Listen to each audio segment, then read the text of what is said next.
Good evening, ladies and gentlemen. This is Charles C. Shaw speaking. KTSA is honored this evening by the presence in our studios of two great men, the Honorable H.G. Wells, world-famous British historian, author, and student of world affairs, and Mr. Orson Welles, the genius of stage, screen, and radio.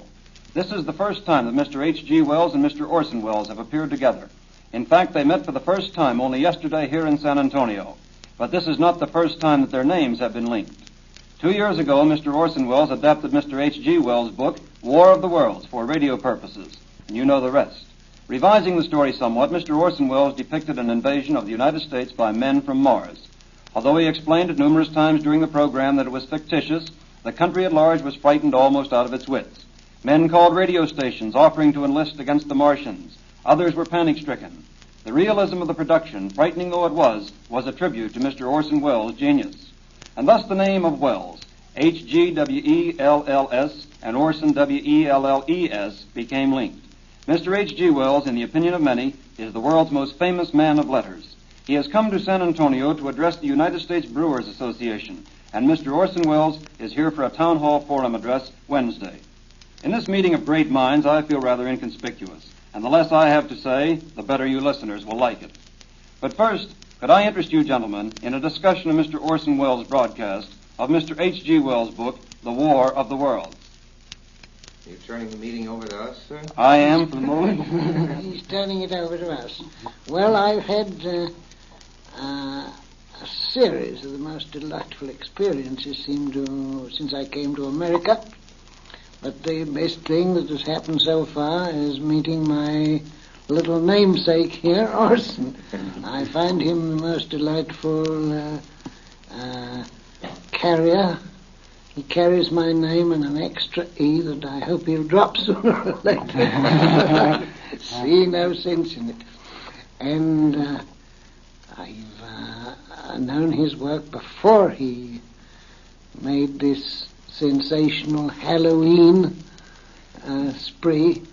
Are you sure there was such a panic in America, or wasn't it your Halloween fun? I think that's the nicest thing that a man from England could possibly say about the men from Mars. Because Mr. Hitler made a good deal of sport of it, you know, and actually spoke of it in the great Munich speech, you know. And there were floats in Nazi parades. He hadn't much else to say. That's right. There hadn't much else to say. And it's supposed to show the corrupt condition and decadent state of affairs in democracies that the War of the Worlds went over as well as it did. I think it's very nice of Mr. Wells to say that not only I didn't mean it, but the American people didn't mean it. That was our impression in England. We had articles about it, and people said, have you never heard of Halloween in America when everybody pretends to see ghosts? Yes. Well, there was some excitement caused. I really can't belittle the amount that was caused, but I think that the people got over it very quickly, don't you? What kind of excitement? Mr. H.G. Wells wants to know if the excitement wasn't the same kind of excitement that we extract from a practical joke in which somebody puts a sheet over his head and says, boo. I don't think anybody believes that that individual is a ghost, but we do scream and yell and rush down the hall. And that's just about what happened. That's a very excellent description.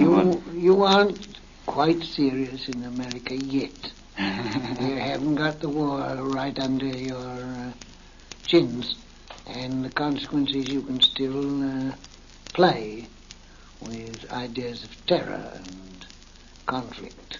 You think that's good or bad? It's a natural thing to do until you're right up against it. So it ceases to be a game. And then it ceases to be a game. Now, here's a thought. Some of Mr. H.G. Wells' writings are termed fantastic, and a few years ago, well might they have been conceived such. The Shape of Things to Come, which told of a long internecine war, was such a fantasy. But Mr. Orson Welles, do you think that it's so fantastic in view of today's events? It certainly is not so fantastic, and the one question that Mr. Wells has spoken of, not only in The Shape of Things to Come, but has hinted at or directly prophesied such a state of affairs following a wasting war and a return to a feudalism from which the world would find itself again. And today in Mr. Wells's lecture, he said quite the most interesting thing that I've heard in a long time. He said that he commenced just recently to ask himself if there was any reason why mankind should so emulate the phoenix and should so get itself out of its mess. He proposed a couple of solutions, but he did admit that there was a possible excuse for a gloomy point of view, and that it would be good to be realistic about it and not to dismiss the gloomy point of view anymore. Perhaps the time had come to look ahead, since the future, Mr. Wells's future, which we've always adored and never really understood, is suddenly upon us. And we are living right now in that famous H.G. Wells future, which we all knew about. Now, before we get away from this microphone, tell me about this film of yours that you've been producing. You're a producer, aren't you? You're That's right. art director, you're everything. Well, Mr. Wells, What's the film called? it's called Citizen Kane. Citizen Kane, yes. Citizen- Not C-A-I-N. No, K-A-N-E, and this is, of course, the kindest and most gracious possible thing to do. Mr. Wells is making it possible for me to do what in America is spoken of as a plug. And he understands this fine old American I don't subject. understand these words, yes. Yes. You understand the value, however. Mr. Wells wants me to tell you that I have made a motion picture, and he is kind enough to ask me a leading question concerning it. I'm looking forward to it. You're very kind, sir. It's a new sort of motion picture with a new method of presentation and a few new technical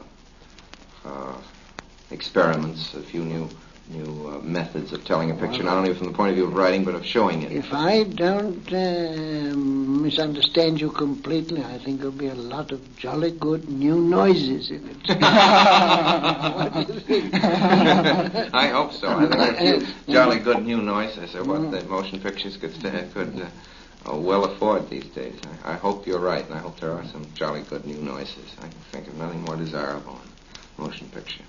I'm all for some jolly good.